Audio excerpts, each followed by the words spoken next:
김현선 기자, 어서 오세요. 네, 안녕하세요. 네, 오랜만에 함께합니다. 네. 자, 지금 이제 제주에서 다들 이건 정말 안타까운 죽음과 관련한 이야기들 모이면 또 말씀들 많이 하시거든요. 우선 이 사건에 대해서 전반적으로 어떻게 일어난 사건인지부터 좀 정리 한번 해주세요. 네, 우선 처음 발생은 지난 18일 일요일에 발생을 했어요. 네네. 우선 신고가 이제 이 숨진 16살 중학생 A군의 어머니가 네. 집에 이제 왔는데 이 현장을 발견하고 이제 밤 10시 한 50분쯤에 경찰에 신고를 한 걸로 지금 나타나고 있거든요. 네네. 근데 이제 다음 날 바로 새벽 1시 40분에 이제 다들 아시겠지만 김씨남이 검거가 돼요. 네네. 근데 이제 김씨남이 검거가 됐는데 다들 경찰은 한 명의 소행이 아니다 이렇게 보고 있었고 네네. 주범을 찾던 찰나에 같은 날 저녁 7시 26분쯤에 이제 백광석이 검거가 됩니다. 네네. 다들 아시겠지만 이 백광석은 이 숨진 A군의 어머니의 옛 연인으로 알려져 있는데요. 네, 거의 뭐 사실혼 관계라고 하더라고요. 그쵸. 네. 집에서 같이 살다가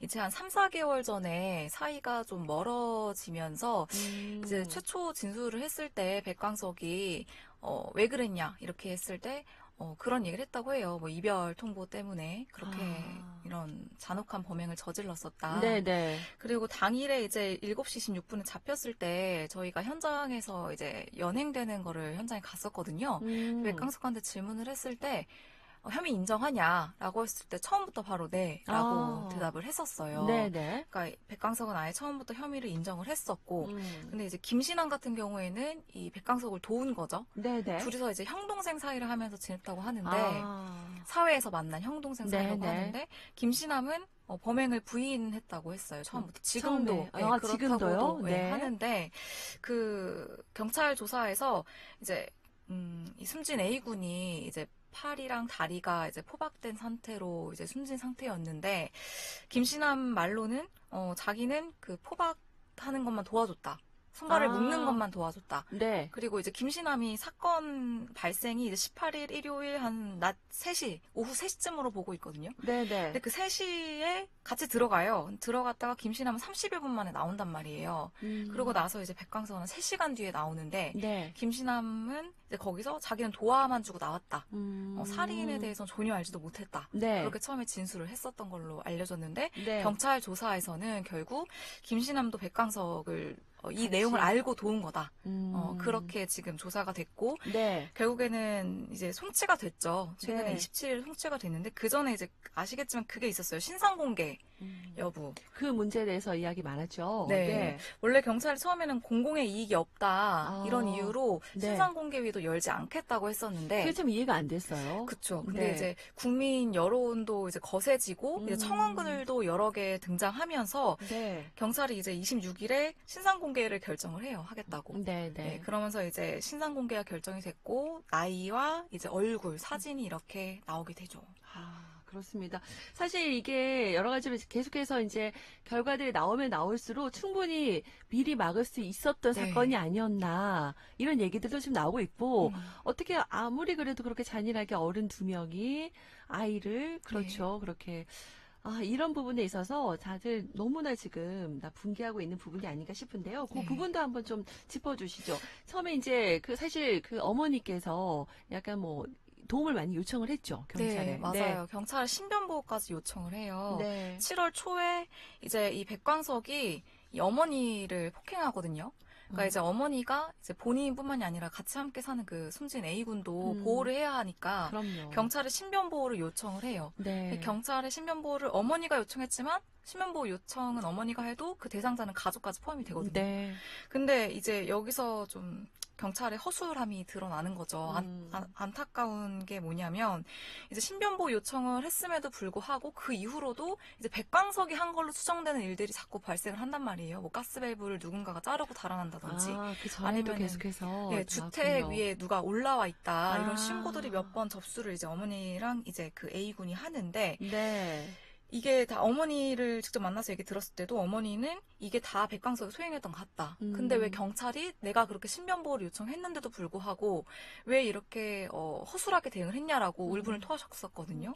왜냐면 경찰 말로는 이제 그 일대 순찰도 강화했다고 해요. 뭐 보름 동안 32번을 왔다 갔다 했다는데 이제 어머니 입장에서 유족들 입장에선 그거죠. 와서 좀 확인도 해보고 문을 좀 두드려보거나 했으면 네. 좋지 않았을까. 뭐 경찰 말로는 당일에도 오전에 뭐 순찰을 돌았다고 하는데 그러면은 왜 이거를 뭐 알지 못했을까. 그 전날 심지어 2번이나 이 백광석이랑 김씨남이 그 집 주변을 이제 네. 탐문하는 것도 이제 주변 CCTV에 찍혔다고 하거든요. 아. 근데 그럼 과연 이게 순찰이나 이런 게 무슨 의미가 있을까? 순찰 강화에 대한 의미가 네, 무엇이 네. 있을까? 그리고 이제 다들 아시겠지만 스마트워치도 그 부분에 대해서도 없었다고 많이 해요. 많죠. 네. 이제 당시에 이제 신변보호 요청을 했을 때는 제주도에 38대가 있었는데 다 이제 나간 상태였고 재고가 없었는데 문제는 뭐냐면 7월 6일에 2대가 들어왔단 말이에요. 네. 근데 그때도 이 신변보호를 요청을 했었던 이 A군과 그리고 어머니한테는 지급이 되지 못한 거죠. 안타깝습니다. 네, 근데 네. 경찰은 그 부분에 있어서 이제 본인들의 잘못을 인정을 했어요. 그리고 또 하나 안타까운 점은 저는 가장 아쉬운 게 CCTV 문제인데 네, 네. 경찰에 신변보호 요청을 하면서 경찰이 2대를 달아줬단 말이에요. 집에 네. 앞뒤로. 네. 근데 문제는 뭐냐면 이 김씨남이랑 백광석이 그 뒤로 이제 올라가서 이제 집안 그 다락방으로 들어가는 건데 네. 뒤에 달려있던 CCTV를 몰랐다는 거예요. 근데 이제 경찰에 제가 질문도 하기도 했어요. 그러면은 이 CCTV의 의미가 무엇이냐. 네. 물론 범행을 저지를 사람들은 다 저지르지만 이 백광석한테 이거에 대해서 알리지 못했냐 했더니 경찰한테 돌아온 답은 뭐였냐면 이제 그 폭행 사건으로 그 백광석이 피해자 신분이었잖아요. 근데 그 이후로 연락이 안 됐다는 거예요. 그래서 신변보호 요청을 받았고 자기들은 통지서를 날리긴 했대요. 근데 직접적으로 이 백광석한테 뭐 얼굴을 본다든지 뭐 음성 전화를 해서 네. 이걸 알리지는 못했었다는 거예요. 아. 그럼 과연 그게 어느 정도 실효성이 있는지가 저는 되게 의문이었거든요. CCTV를 다는 게 범죄 예방 효과가 있다곤 해도 네, 네. 이게 사실 사건이 엄청 큰 사건이 벌어졌잖아요. 실질적으로 그렇죠. 이게 예. 신변보호 조치 관련해서 그래서 이런 것도 뭐 법 개정이라든지 그런 것들이 더 개선돼야 된다. 예, 이런 맞습니다. 목소리도 있고 안타까운 건 지금 전과가 10범이라고요? 네, 둘 다 전과가 있는 아. 사람들이었는데 그런 부분에서도 이렇게 좀 간과하고 너무 허술하게 예, 그렇다고 볼 수 대한 있죠. 거 아닌가라는 전과가 이야기들이 있는 나옵니다. 거를 알았다면 그래서 이 신변보호 요청을 이 신변보호를 이제 그 사람으로부터 해야 되잖아요. 백광석으로부터. 그렇죠. 백광석이 전과가 이미 있는 사람이라고 하면 조금 더 리스트를 더 올려서 이 사람을 제일 먼저 좀 이렇게 더 감시해야겠다라는 그렇죠. 걸 좀 체계적으로 했으면 좋았을 텐데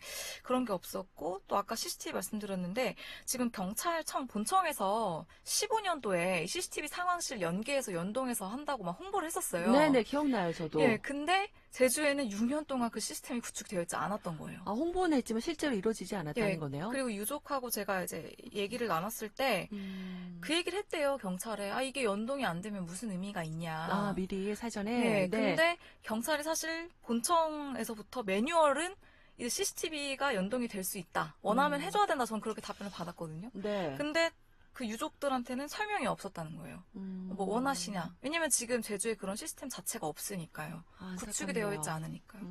그래서 지금 뭐 최근에 자치경찰위도 열리면서 이제 그런 점들이 자꾸 지적이 됐어요. 그래서 제주경찰청에서도 이제 그런 부분들을 개선해 나가겠다. CCTV를 상황실과 연계해서 그런 ICT 사업을 구축해가지고 만들어 놓겠다. 네, 약속도 했고 네네. 좀 지켜봐야 될 것 같습니다. 근데 좀 빨리 됐으면 좋겠어요. 그러니까요. 왜냐하면 신변보호 요청 대상자 수는 계속 늘거든요. 제주에도 지금 많겠죠. 네네. 지금 뭐 전국적으로 보니까 15,000건에 근접했다고 네. 하는데 우리 제주도 많이 있을 거라는 생각이 들고요. 네. 이분들의 그런 보호를 위해서 이제 저 더 이상 사후 약방문이 되지 않고 정말 소액 외양간 고치는 일이 되지 않도록 뒷북 조치다 뭐 이런 얘기 나오지만 앞으로 좀 예방을 위해서라도 이런 얘기들은 좀 없었으면 좋겠습니다. 앞으로는. 네. 자, 마지막으로 좀 이런 대처나 이런 데서 얘기를 해주셨는데 좀 더 하고 싶은 얘기가 있으신가요? 사건 취재하시면서? 네. 사실 이런 사건 취재할 때 저도 사람인지라 많이 힘들어요. 네. 유가족분들도 현장에서 뵀을 때 이제 얘기를 나누는데 되게 죄송스러운 마음이 컸었고 그래서 사실 좀 이런 일이 안타까운 일이 벌어졌지만 더 중요한 거는 재발하지 않아야 되는 그럼요. 거잖아요. 이런 비슷한 사건이 절대 다시 발생해서는 안 되기 때문에 기자이기 전에 한 국민으로서 네네. 좀 경찰에 간곡하게 좀 바랍니다. 다시는 이런 일이 발생하지 않도록 조금 더 세밀하게 챙겨주셨으면 하는 바람입니다. 그러니까 진짜 너무 안타까워요. 그죠? 네. 너무 정말 안타까운 우리 정말 생태 같은 우리 아들이 목숨을 잃었습니다. 진짜 그걸 막아주지 못했다는 마음에 여러 가지로 좀 와닿는 마음이 좀 큽니다. 다시는 이런 일이 발생하지 않도록 더 철저한 대책 마련 필요할 것 같고요. 자, 김혜선 기자, 우리 또 사건 기자로서 여기저기 좀 뛰어다니고 있어요. 네. 많은 분들의 제보가 좀 필요하고 네, 맞습니다. 함께 해주셨으면 좋겠습니다. 그죠? 예, 제보는 언제든지 환영합니다. 네, 우리 JRBS로 제보해 주시고 우리 뉴스 함께 해 주시기 바랍니다. 오늘 오랜만에 나오셨어요. 감사드리고요. 고맙습니다. 더위에 건강도 조심하세요. 네, 감사합니다. 고맙습니다. 네.